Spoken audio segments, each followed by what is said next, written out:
YCP ప్రభుత్వ హయాంలో department విధుల కంటే అధికార పక్ష నేతల పట్ల స్వామి భక్తికే ప్రాధాన్యత ఇచ్చారు పలువురు పోలీస్ అధికారులు.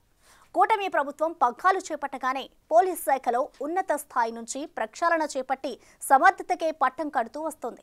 ఆ క్రమంలో జిల్లా స్థాయిలో వైసీపీ కార్యకర్తల్లా పనిచేసిన వారి లిస్ట్ స్క్రూటినీ చేస్తోంది.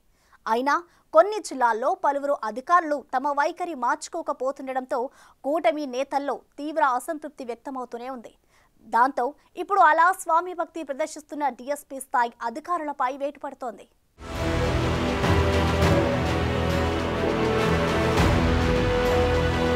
ఆంధ్రప్రదేశ్లో గత ప్రభుత్వ హయాంలో వైసీపీతో అంటకాగిన పలువురు డీఎస్పీలపై బదిలీ వేటు పడింది. తాడిపత్రి, రాజంపేటలో వైసీపీ కోసం ఆ పార్టీ నాయకుడిలా పనిచేశారని ఆరోపణలు ఎదుర్కొన్న డీఎస్పీ చైతన్యను తాజాగా బదిలీ చేశారు. డీజీపీ కార్యాలయంలో రిపోర్ట్ చేయాలని ఆదేశాలు జారీ చేశారు. తాడిపత్రిలో జేసీ ప్రభాకర్ రెడ్డి, ఆయన అనుచరులను డీఎస్పీ చైతన్య తీవ్రంగా వేధించారన్న అభియోగాలున్నాయి.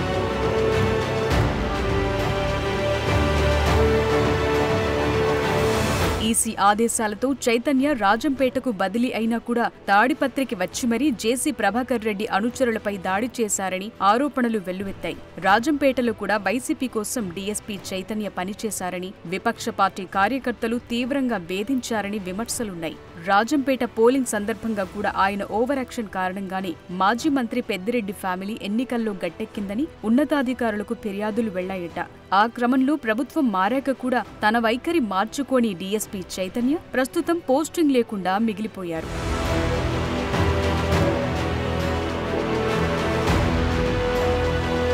కీలకమైన అమరావతి రాజధాని ప్రాంతంలోని తొళ్లూరు డీఎస్పీ అశోక్ కుమార్ గౌడ్పై కూడా బదిలీ వేటు పడింది. ఆయనకు కూడా పోస్టింగ్ ఇవ్వకుండా డీజీపీ కార్యాలయంలో రిపోర్ట్ చేయాలని ఆదేశాలు జారీ అయ్యాయి. తొళ్లూరు డీఎస్పీగా అశోక్ కుమార్ రాజధాని రైతులపై సినీ స్టైల్లో దౌర్జన్యం చేశారని ఆరోపణలు వెల్లువెత్తుతున్నాయి. అప్పట్లో అమరావతి రైతుల ఉద్యమాన్ని ఉక్కుపాదంతో అణచివేయటానికి ఆయన విఫల ప్రయత్నాలు చేశారంటున్నారు. ప్రభుత్వం మారగానే ఆయనపై వేటు పడుతుందని అమరావతి ప్రాంత వాసులు భావించినప్పటికీ ఇప్పటికీ వారి అభిష్టం నెరవేరింది.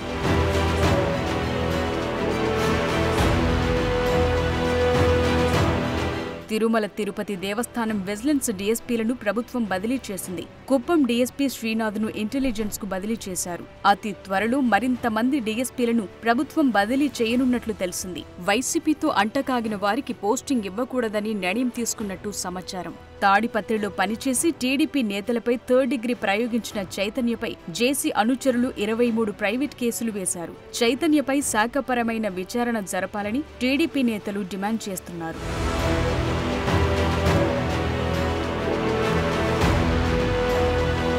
అనంతపురం జిల్లా తాడిపత్రిలో పోలింగ్ సందర్భంగా హింసాత్మక ఘటనలు తలెత్తిన విషయం తెలిసిందే. ఈ ఘటనలను అదుపు చేసే పేరిట కడప జిల్లా రాజంపేట డీఎస్పీ చైతన్య సీన్లోకి ఎంటర్ అయి నానా రచ్చ చేశారు. అసలాయన్ను ఎవరు రప్పించారనే కోణంలో సిట్ దర్యాప్తు జరిగింది.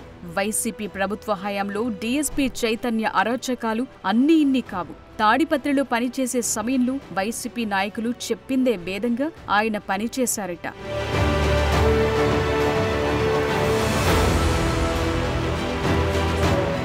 శాంతి భద్రతల పరిరక్షణ పేరిట తాడిపత్రిలోని జేసీ ప్రభాకర్ రెడ్డి ఇంటికి మే నెల 14వ తేదీన అర్ధరాత్రి డీఎస్పీ చైతన్య వెళ్లారు. అక్కడ ఆయన చేసిన రాద్ధాంతం అంతా ఇంతా కాదు. అక్కడ ఉన్న కంప్యూటర్ ఆపరేటర్తో పాటు టీడీపీ కార్యకర్తలను చితకబాదారు. అప్పట్లో ఇదంతా వైసీపీ కావాలని చేయించిందంటూ ప్రచారం జరిగింది. మొత్తానికి చైతన్యపై ఇన్నాళ్లకు బదిలీ వేటు పడింది.